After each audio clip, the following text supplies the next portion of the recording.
remember Dr. Blue come in and he's poking at me with needles and that, and he's like, and I can't feel nothing, and he's jabbing my legs, and he says, "Well, son, you bloody motorcyclist, you don't never learn. I guess you just need to know you're never going to walk again." Just like that, he said it to me. Far out. I bought this brand new RM125B, and I rode it on a couple of race events. I joined ACU, and I was in what they call C grade, basically the slowest blokes. And you had to earn your way to B grade and A grade. You had to win so many races. I went out and bam, and I won. Bam, and I won. It was like, whoa, I was a bit shocked.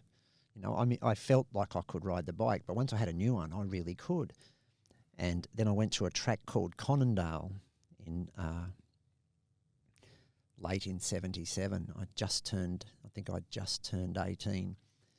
And I got a bad start.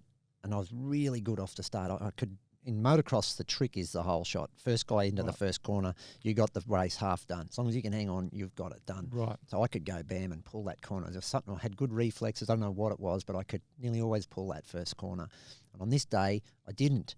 So I can still hear how my brain was saying, "What's wrong with you? You should be up the front.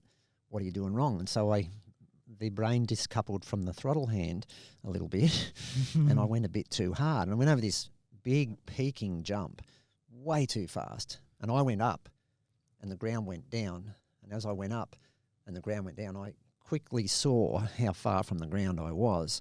And some survival instinct said to me, "You're not going to survive this if you stay on this bike. You got to get off it." So I kicked the bike away and hit the ground, and then I didn't remember no more. I woke up in hospital, and I came down from a great height, hit the ground really hard. And them days we wore leathers, not nylons, leather pants, and somewhere the bike hit the ground and then landed on me. And so I got twisted backwards, and then it landed me and broke my pelvis clean through both sides. Wow.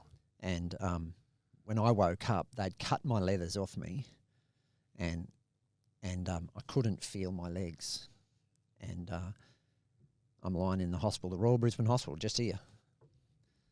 And my brain's saying, "This is not good." and my buddies were there because we drove there. I had an old black Rover, a P3 Rover, 6-cylinder thing, and a trailer on the back. And my buddies had obviously rescued that and brought it home. And there I am in hospital. The ambulance had taken me there. And I remember Dr. Blue come in and he's poking at me with needles and that, and he's like, and I can't feel nothing, and he's jabbing my legs, and he says, "Well, son, you bloody motorcyclist, you don't never learn. I guess you just need to know you're never going to walk again." Just like that, he said it to me. Far out. And my brain went, what? And then I heard the old lady saying, "Don't ever say nothing but can't. There's no such thing as can't." And I said, "Bullshit, Blue." I said, "I'll be walking, you just watch me." And I was very lucky. You know, the honesty of it, I think he was either exaggerating it or misdiagnosed or whatever you want to call it. It wasn't as bad as it seemed. Right. But because of the injury, there was no feeling. There was a lot of damage to my lower spine and my pelvis, and a lot of muscle damage around my hips. But I wasn't shattered, you know, so I still had nerves. And as the swelling went down, I started to get feeling again. I started to be able to wiggle my toes, move my feet. Mate, within a day or two in hospital, I can remember tearing the sheets up, wrapping around my leg and going like this all day long. Right. All day long, up and down, just like a madman, lifting my legs up and down. And Blue would come in and he'd see me doing this. "You're mad." And I just, you've heard my story. I'm focused. I've got to get them wheels going, I've got to get them legs working so I can get back on my bike. And I said to him, "As soon as I can walk, I can get out of here, right? Is that the deal?" Yeah, because he thought that was pretty funny. Yeah. As soon as I can walk, I can get out. And I just kept hearing it, and I'd be all night. And, of course, they're whacking pethidine in me because, man, I was in pain. It was painful. And so this technique that you're doing, did they say that would help you, or you've just gone in your head, this is going to give me movement, it's going to give me strength, I'm just going to I'm going to do it. I'm just going to do it. My legs aren't working. Yeah. I need to make them work. Yeah. So I'm just going to do it. And he said, "What are you doing that for?" I said, I'm doing it. I'm working on it. Yeah. And so I would pull it up and lower it down, and then I'd do the other one. Yeah. And eventually I'd pull up and try and stop it from falling down. Yeah. And slowly got to the point where I could nearly stop it, So I said to him, "I'm nearly able to stop my legs. Where's my crutches? I need some crutches." I remember him looking at me laughing, thinking, "Who's this lunatic?"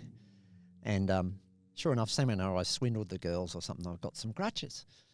And it was only a matter of days. I just can't believe it when I look back, because I'm still actually probably officially registered in Ward 2B or whatever it was, because I just left. As soon as I could, my sister come in one night, Julie, one of my stepsisters, "Hey, go come in to see me."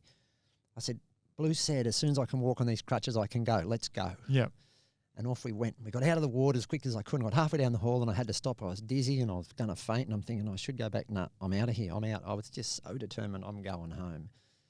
And I got home and, oh man, was I in pain. But I was going forward. I wasn't going backwards for anybody. And I was lucky. I was really lucky. It obviously wasn't as bad as he first thought. So it was only a few short months and I'm back home. Still a major psychological challenge for a young man to get over, to be told, "Oh, you're never going to walk again. Good luck with that." Yeah. It's a massive thing to then have the courage and the determination to go, well, stuff it, I'm going to do this leg exercise and I'm going to get back, and in a couple of months I'm going to be home. It's a huge thing, mate. I couldn't roll over. I had to lay on my back. It hurt like hell. I'd yell out for the pethidine now and again, and I'd endure it until it hurt too much, but I kept lifting them legs. Yep. And that wasn't helping the pain, but it was helping making them work. In my brain, it was going to make them work.